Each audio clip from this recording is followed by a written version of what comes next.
wearing your shirt. Your shirt. I am. That's awesome. All right, we are live, so I'm just gonna go ahead and oops. All right. Broadcast has started. All right. Live. So let me just very quickly say a welcome. I am the session moderator today. And so for our attendees, if you have any questions or comments, please put them in the chat and I will be reading them out. And now I am going to turn my camera off and hand it over to Sally and Lo. Okay, I'm going to then share my screen. And that covers me up, so I'm fine with that. But hopefully all of you can see that, and then I know we can't really hear you. But welcome to this session, Understanding Tribal Consultation and Using It to Save Yourself and the Planet. I'm Sally Manning. I'm the Environmental Director for the Big Pine Paiute Tribe of the Owens Valley, and I'm pleased to share the stage this afternoon with our tribal chairperson, Lo Stewart. So if you want to say anything. Hi, everyone. My name is Lo Stewart. I am the current serving chairperson for the Big Pine Paiute Tribe. And Sally and I have worked off and on for a couple of years together on different projects. And most recently, we worked on a consultation document together. Yeah, we think consultation is an important and a timely topic. And so this afternoon, I'm going to first cover some background on consultation as it may apply to our environmental work. And this should lead to some ideas on where to go next. We were hoping to have some discussion. We may need to do that in one of those lounges or something because we can't do that too much here except through the chat box. Okay. I think I have to be on the slide here to change it. Okay. Albert Einstein is reported to have said, if he had 1 hour to save the world, he would spend 55 minutes defining the problem and only 5 minutes finding the solution. Regarding tribal consultation, I realized I wanted answers to some basic questions. For example, why is it that we tribes and the agencies too struggle with engaging in and conducting tribal consultation? What guides the federal government to carry out consultation? And what are the laws and authorities? Are they strong and are they clear? So while I'm not going to spend 55 minutes on the problem, I do think it's important to share some of what I learned about the authorities for tribal consultation. And as we said in the talk description, diagnosis is a necessary step in informing effective treatments. So let's begin. One website says, the United States has a unique legal and political relationship with Indian tribes, as provided in the Constitution of the United States, treaties, and federal statutes. These relationships extend to the federal government's historic preservation activities, mandating that federal consultation with Native American tribes be meaningful, in good faith, and entered into on a government-to-government basis. The directive to consult is given in some presidential executive orders. The most comprehensive is Executive Order 13175, issued in the year 2000 by President Clinton. President Biden's January 2021 presidential memorandum refers back to this executive order, indicating some 21 years later that there is still work to be done. In addition to the executive orders, there are a handful of laws. There are 5 in particular. As I think you'll see, the laws emphasize preserving culture and not just Native American culture by focusing on structures, relics, and places that remind us of or link us to the past. NAGPRA, the Native American Graves Protection and Repatriation Act of 1990, is an important law protecting Native American burials. It sets out a course of action when indicators of a burial are encountered or for funerary items that are in collections, and it specifies mandatory actions. Consultation is a word that's used in the law, but under NAGPRA, the law pretty much dictates the actions the agency needs to take. These two laws also touch on protecting Native American culture. For ARPA, consultation is called for when actions are to take place on tribal lands. The American Indian Religious Freedom Act uses the word consultation twice, but talks a lot about peyote. Then there is NEPA, the National Environmental Policy Act. NEPA, which passed some 51 years ago, was a revolutionary step forward in helping to pay attention to the environment when projects take place on federal lands or with federal funds. Sadly, NEPA is rather vague in its directive to conduct tribal consultation. Note the words invite, participation. It gives virtually no guidance on what to do once the tribe is invited. However, this law, the National Historic Preservation Act, is linked to NEPA through the law's Section 106, which probably most of you have heard of. Section 106 calls for the federal lead agency on a project to consult with the affected Native American tribal governments. So this is the only law calling for what we typically regard as consultation that I could find. The National Historic Preservation Act addresses historical things related to Native American and other cultures. Overall, the focus is antiquities more than living things or the future. Also, the language in the law really emphasizes physical things with the oft-repeated phrase, historic property. Tribes desire to protect what could be called, in modern terms, tribal cultural resources. These are things a tribe values, and in addition to artifacts of the past, may include plants, animals, water, air, the earth beneath our feet, the landscape, and more. It's important to point out here that the existing consultation framework does not give tribes the final say on whether the tribe's cultural resource might be significantly affected by an action or project. The agency gets to make that determination. So the effect, of course, is that one culture, the one that retains authority, overrides the views of the tribal culture in consultation. So I conclude this is a problem. Guidance for consultation on environmental matters is particularly weak. The law could have left us with a better framework. Agency staff don't know quite what to do once consultation is initiated, and for tribes, there is no legal teeth. A tribe may want to challenge the agency for not listening and protecting resources, but it's hard to say the agency has broken a law when the law gives the agency the final say. So, no clear framework leads to this problem. Difficulty connecting and successfully concluding tribal consultation. But let's not stop there. We have other big problems, of course. Number 2 here is the multiple adverse changes we see in the Earth's environment. And number 3 is the loss of or erasure of cultures. These obviously are worldwide problems. Okay, I've identified the world's problems in need of solving. Is there a 5-minute solution? I know what you're thinking, and luckily you're all muted. Give me a few more minutes. Let's briefly consider this illustration, which I think ties together the 3 big problems that I've identified. A state office under Cal EPA is charged with preparing and then periodically updating a report on climate change. Recently, they reached out to include the tribal perspective. They asked, what changes are tribes seeing and how is it affecting them?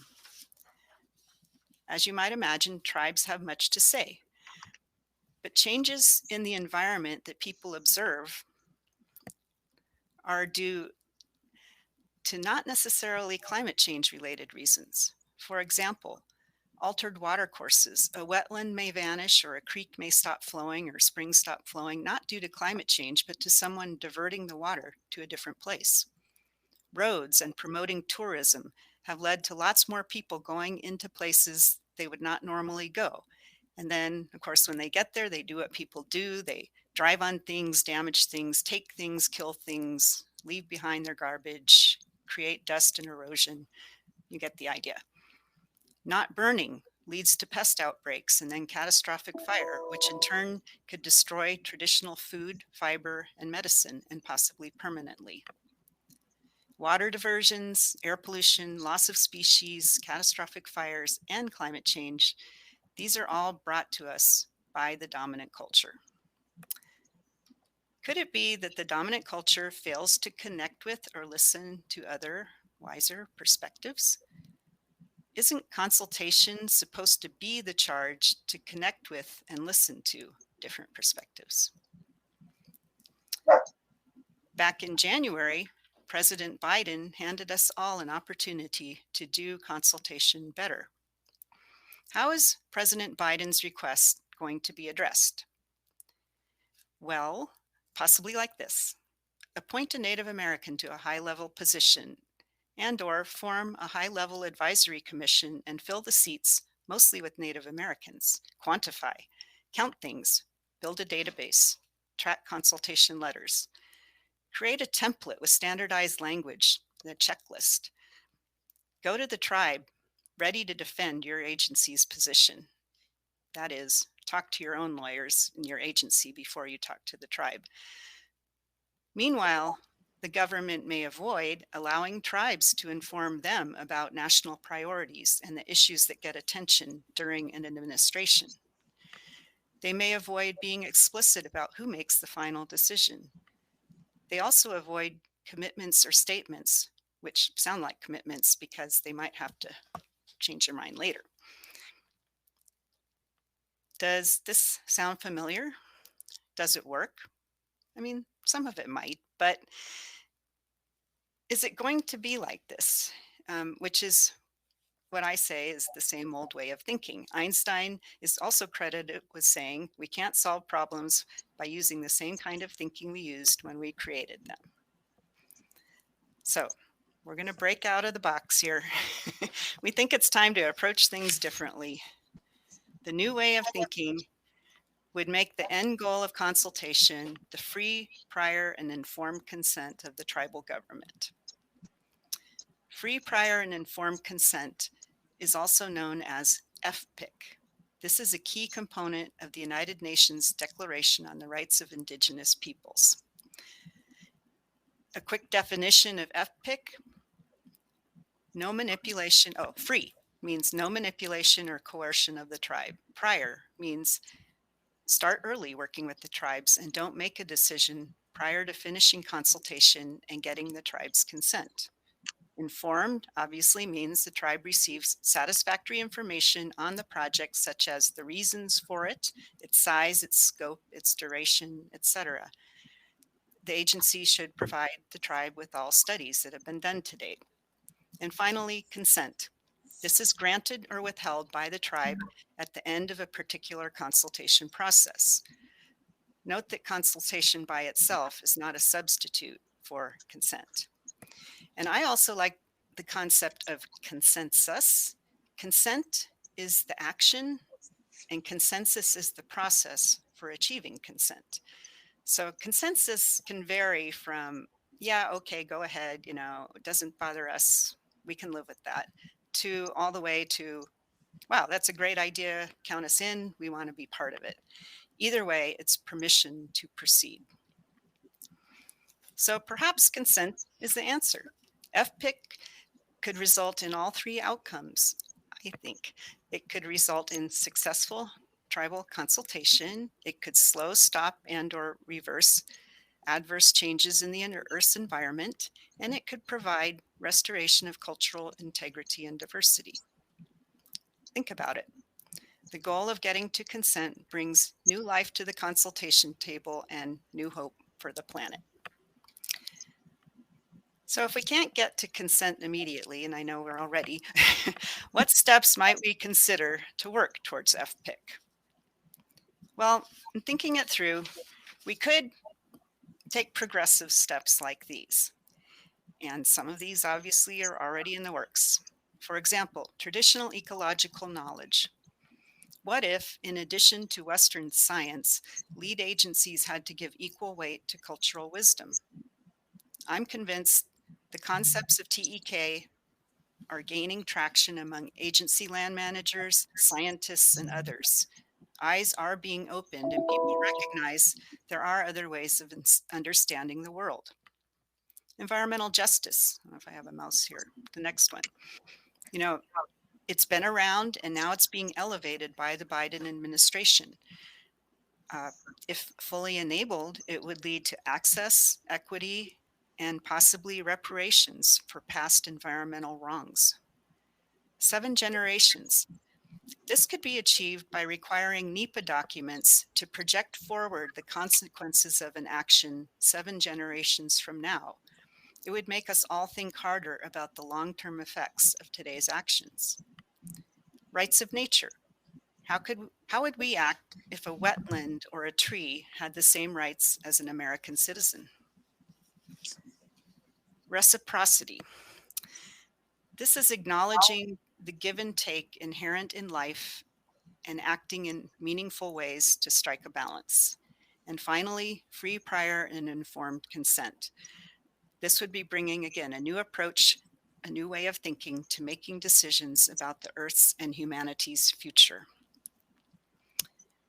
I think it is not needed to go through this stepwise. I think if we started at any of the outer circles, the concerns of the inner circles would be addressed. That is, for example, if we required consent and consultation, it might supersede the need to address environmental justice considerations. How can we get to consent? The executive branch of the government develops rules, regulations, and policies. Because of objectives set by laws, the Constitution, and treaties, rules and policies could be made that make TEK part of land management and environmental justice a reality. The Council on Environmental Quality, which sits under the President, could amend NEPA to require that each project be analyzed for potential impacts 7 generations from now. The tribal consultation policies of agencies such as under the Department of Interior, Department of Agriculture, and such as EPA could be updated to have acquiring a tribe's consent a necessary outcome of consultation. The only hurdle here I see that may require an act of Congress would be to recognize the rights of nature. Like the Endangered Species Act, such rights should probably be backed by law. Reciprocity for now may be best left to people's attitudes, both at the individual and societal level. It probably works best when it's a learned thing, and maybe it could be learned if some of these other things are accomplished. Finally, another way to get to some of these outcomes is to challenge and win a lawsuit in which the court presents an interpretation raising the bar in one of these realms. The take home here is the power of the executive branch of our government they already have to address the big problems. The power is there to help tribes and the environment. So this is my last slide. This is where I ended up in my exploration of federal tribal consultation. My hope is it gets some wheels turning, some reaction. And here I want to turn the floor over to Chairperson Stewart. Thank you, Sally. When I was first presented this slideshow, I was just blown away because it really does a thorough job explaining some of the issues that we as a tribe, at least for ourselves in Big Pine, run into when it comes to consultation issues. I have a tendency to make offhand analogies, as Sally is very familiar with, and perhaps some of our audience. When it comes to solving a problem, I think of it as the same as going into a grocery store. Sometimes we go in, if you're like me, and we just pick the ingredients that look fun off the shelves or out of the produce, and when we get home, we say, this doesn't make anything. I think when it comes to deciding what we want in terms of consultation, we need to look at the objective first and then build down from there. So reverse engineer the issue that we're running into, because there are a lot of good concepts that people and tribes try to do with consultation, but they don't exactly fit the objective in the long run. I noticed that some people were mentioning in the comment section, I think it was Lori, the right to withdraw consent at any point. That's very important in terms of people understanding what consent really means. When we work with groups such as state agencies, the federal government, local entities, sometimes they get frustrated when we have said yes to a certain part, either due to limited understanding or to issues not having diversified since we've reached a second stage of the issue.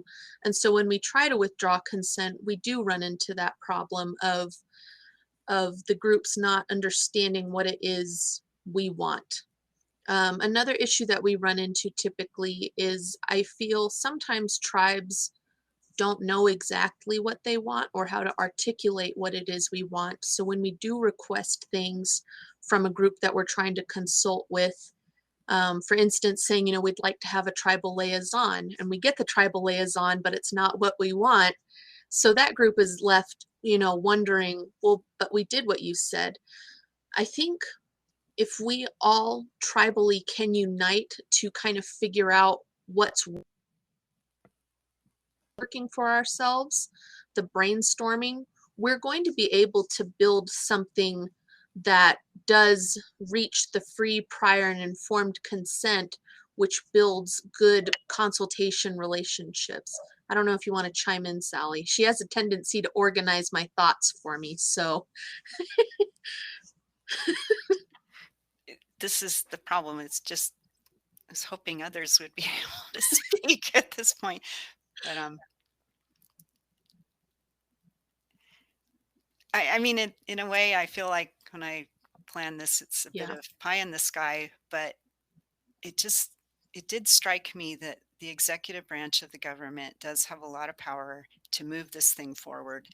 And I think those of us in the California, whatever we called it this morning, bitch section, I don't know, we were saying we all had similar like frustrations, and somebody at the state level said, elevate them, make some noise, get together and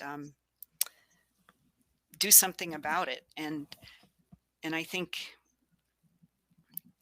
and some of us also commented that the older you get, the less time you see yourself on the planet. You want to see some changes, and why not take some risks here? And I think that's one thing that the government never does, is take a risk. But what have we got to lose by handing some say over to a tribe and they might say no?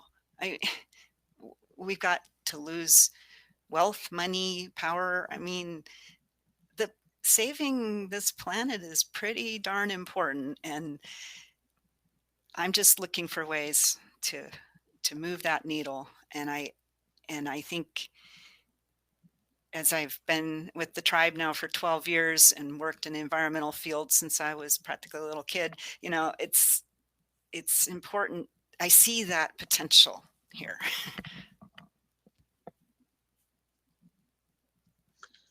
One of the things that we've worked on together, Sally and I, along with a tribal member who's a lawyer, is a consultation document. And one of the things that we did when writing it, at least I was on the environmental advisory board at the time, was I presented the concept of preparing for the worst enemy to have to work against, so that the document was strong enough to withstand any types of tricks or legal maneuvering that group might try to do. I feel that if there was something at a federal level that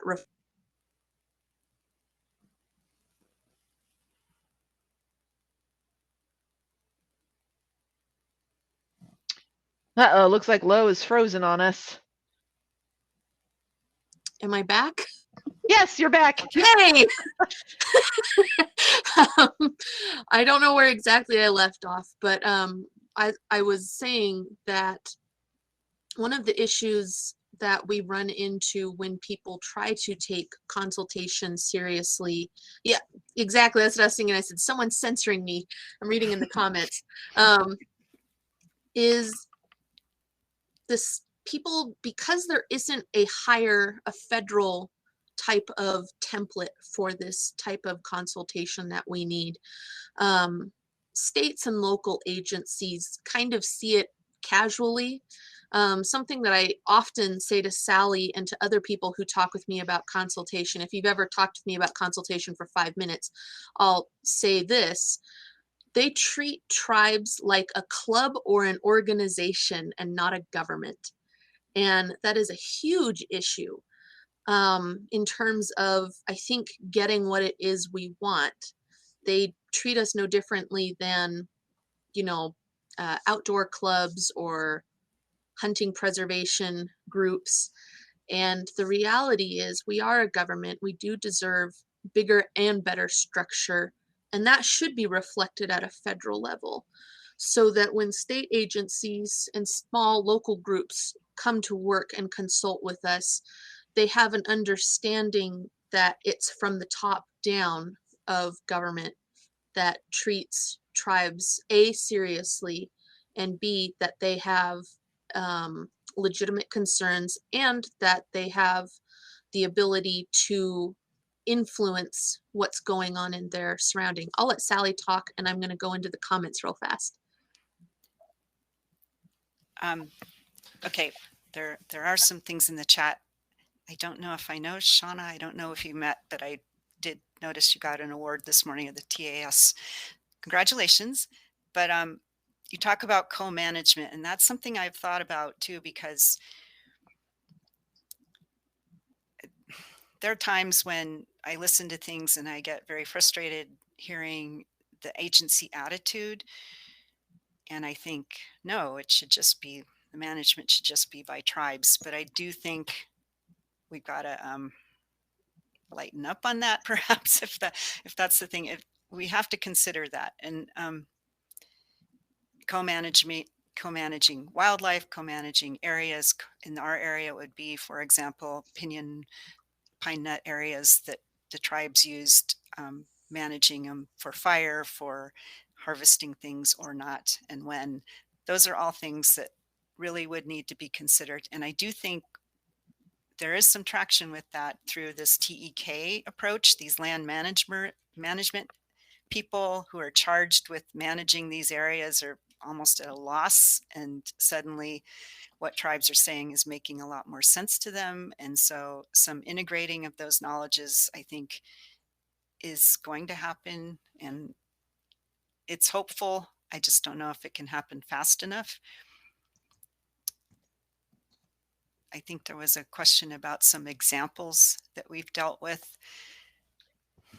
Yeah, I put that in there. This is Shasta, just to stimulate conversation, but I'm going to read out a couple of these comments. And you know what Shauna had said was that the California Natural Resources Agency is listening right now. So now is the time to push them. And that's true. We saw that in the California chat this morning. Mm-hmm. But Clifford Benuelo says, the impact of decades of injustice toward Native Americans and tribes have made many of us with value systems that are not Native American, but values reflective of people just trying to survive. And this makes some tribes in a submissive position when consulting with agencies and companies. We also over-rely on consultants and contractors because we rely on them to help us. This is something I run into often in Nevada. Yeah, I was just replying to Clifford about that. It's true, because we have been seen, not through any fault of our own, as a submissive group. We are put in this really uncomfortable position of, anytime we try to speak up, people don't really know how to handle that, and they don't really know how to respond. I grew up in a household where my father, said what he wanted, and in turn I grew up the same way of, not being afraid to tell people, oh no, this is what I want, which I know has really ruffled feathers when we've done different consultation meetings, or at least engaged with different entities, because they are unaccustomed to having a tribal group, or at least a tribal leader, who tells them, no, that answer wasn't good enough for me. I would like for you to elaborate further, or no, these are what we want. And I see somebody else who said that they've had people, literally laugh in their face when it comes to tribes being taken seriously. And it's really unfortunate that that's like a standard for everybody. You're right, Shasta. I am a leader of a sovereign entity. And that's something, when I go into consultation, I try to draw the equivalent of, I am the Joe Biden of my tribe right now.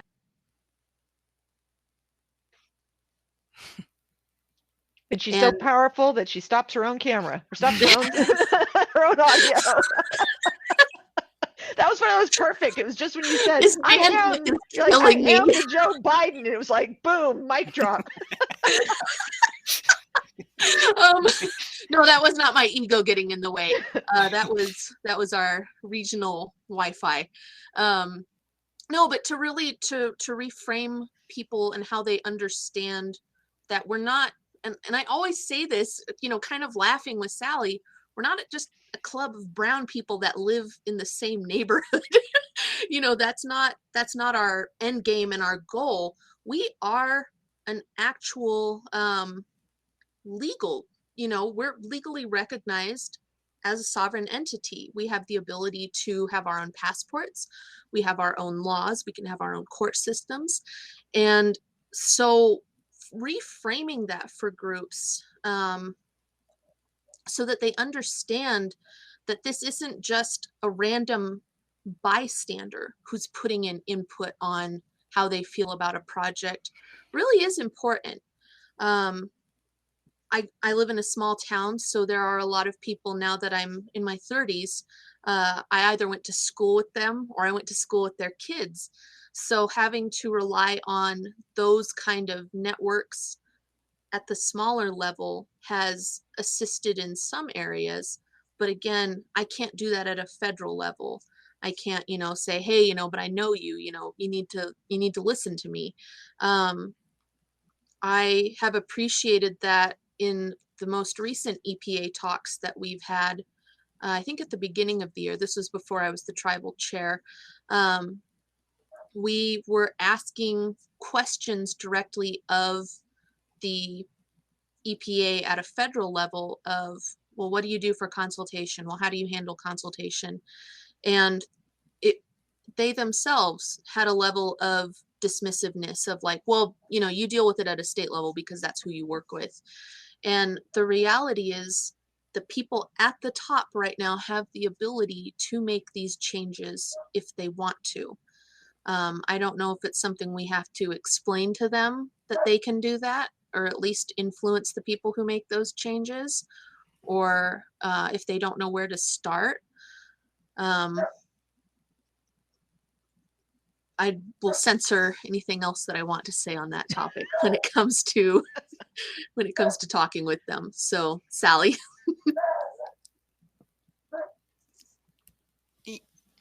Well, I think I see Clifford's comment too, and I can't stop thinking about it.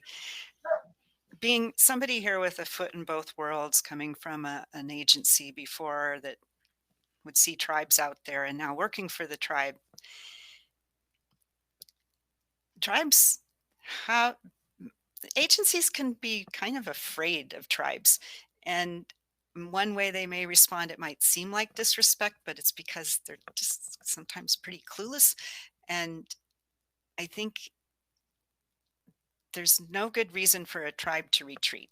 You just have to go for it. You have to set the tone for the respect that tribes deserve.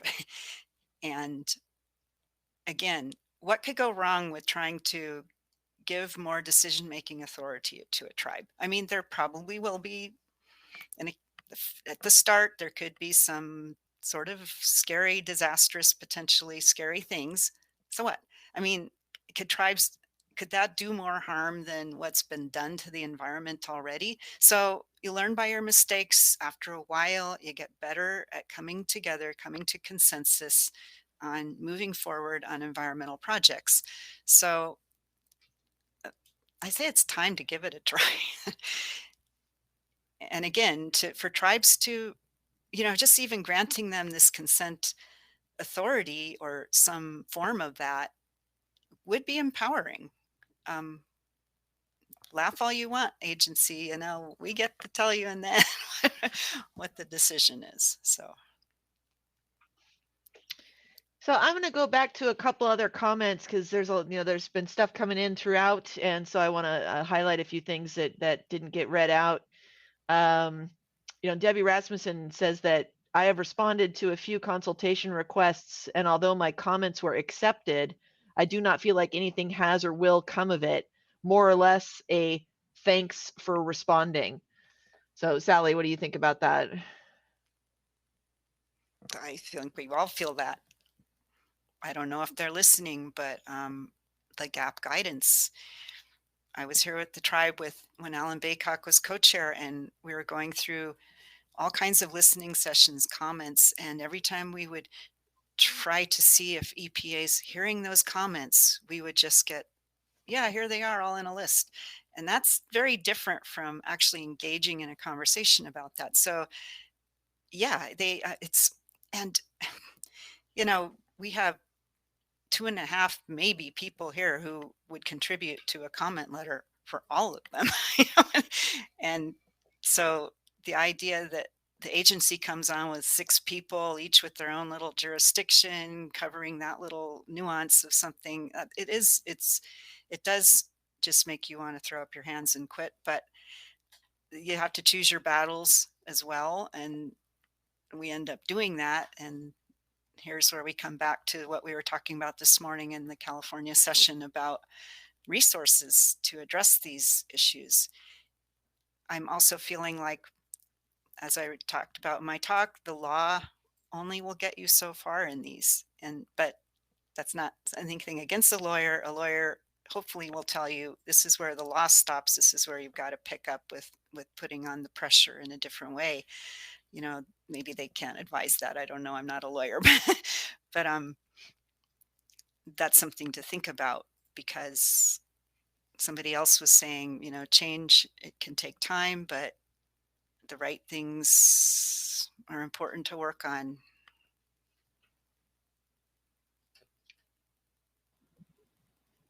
Yeah, I agree with what Lori is saying in the comments right now about sometimes it does depend on who you get in an agency.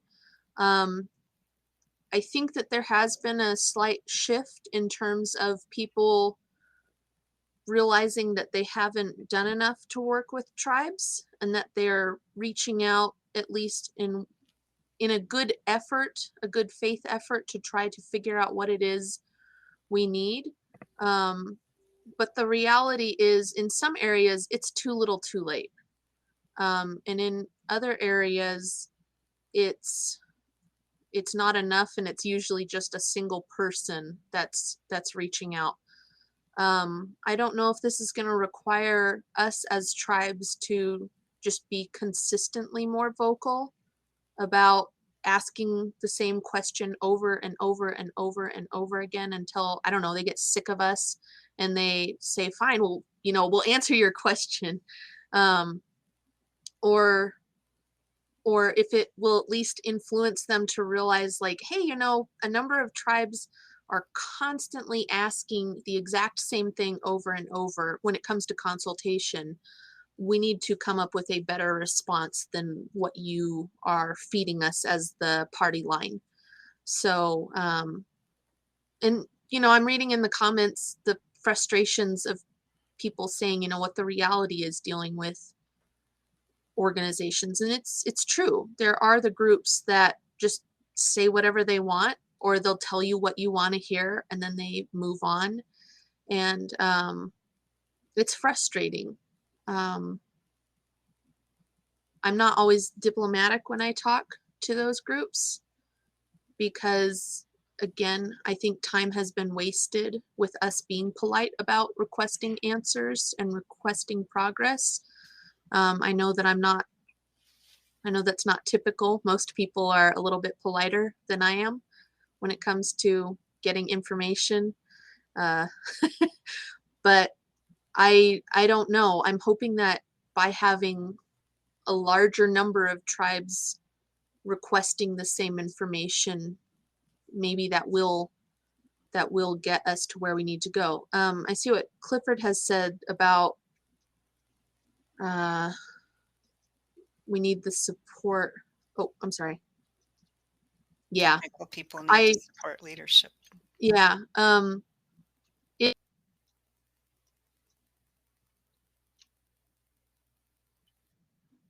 People work full-time jobs on top of being tribal leadership, like myself. I came racing from work 15 miles away just 2 minutes before this started to come on to talk today. I think we as a group, though, are becoming more aware, and with technology, we've been able to stay in better communication with one another to discuss this issue. This is not a discussion we would have had in the 90s or the early 2000s or the mid 2000s about consultation. So it's exciting that we can kind of gripe with one another and try to touch base to also see, okay, so-and-so is working on this and I'm working on this. And I think if we merged these two concepts together, these other groups can join in, and now we can all elevate this request and this concept to the people who could listen. Again, I personally, just because of who I am, feel that leadership needs to be a little more forceful and direct about being leadership when people seek to engage in consultation with us. But I don't know, Sally. Because we have a few more minutes, just wanted to share that I'm not a policy person. I was definitely raised in Western science, got my degree in botany, studied plants. Was definitely interested in ecology because to me, ecology is broader than just pulling the petals off a flower, but it's looking at the whole system, the water, the soil, the air, the land, the living things, and also the people around and the history of the land. But then I got into this position and I would hear EPA people especially, oh, I want to do policy. And I would just think, what? That just sounds so boring to me. But here I am realizing I get it why they want to do policy. It's because that makes a difference in the agency. Before I wanted to do science, but within the agency, especially one under, the executive branch of the government, which I guess maybe they all are, you can actually make a difference and or achieve a goal that has been set in the law that you're not being able to get to otherwise. So it's all been a learning experience for me, and I'm definitely not an expert in this, but I'm definitely, for Owens Valley, it's become my lifelong passion to help protect this place because I've seen the ecology just get wrecked, and I see the people who have lived here since time immemorial, other people managing the resources and basically exporting the water out from underneath us. And what is going to be the end of that if somebody like me doesn't make a fuss here and try to change that? Do I think we'll get to FPIC? One thing we can't do with our GAP funds is lobby, but we can educate, and we have tribal leaders, And we are motivated to protect the environment. And I think it's got to come from that. Yeah. I agree with Sally. I have done 2 terms as an environmental advisory board member. And while I always had a very abstract concept of protecting the environment, you know, take your cans to get recycled kind of thing, getting completely educated from my own tribe's environmental department really changed my perspective on what it was we were fighting for and the details of why it was important and what was at risk for being lost forever or damaged forever. It was one of the reasons that I ran for tribal chair, was to kind of empower our environmental department a little bit more. And because I could see where issues had been for our environmental department when it came to consultation. I was in the group of people who did the first consultation under AB 52, which is our consultation law here in California for our tribes. And seeing that really, as terrible as it went, really became an important focus for me of during my time in office, which is 2 years. I will be pushing for consultation. Yeah, having local or state lawyers would really make a difference and an impact, I think, because I think you can get people at a local level empowered or impassioned on what we're dealing with as tribes. But having to have the education behind why, as a leader, I'm making those decisions is crucial. Nothing was more frustrating to me than having tribal leadership during those times needing a 15-minute, refresher 10 minutes before the meeting. So I think our tribal leadership working closely with our environmental departments is also a big key on consultation, so that our tribal leaders themselves can see where the problems are. Minutes left, so I don't want to monopolize the time. Were there any other questions that people had? There was a question from Cindy Dorisco. She says, would having local or state lawyers come on the train make a difference or have an impact? I'm sorry, Cindy, I thought I had answered that. Yes, I do think it would make an impact because they would see what's going on in their own area and they can contribute, whether it's just putting in their 2 cents or literal time towards the cause.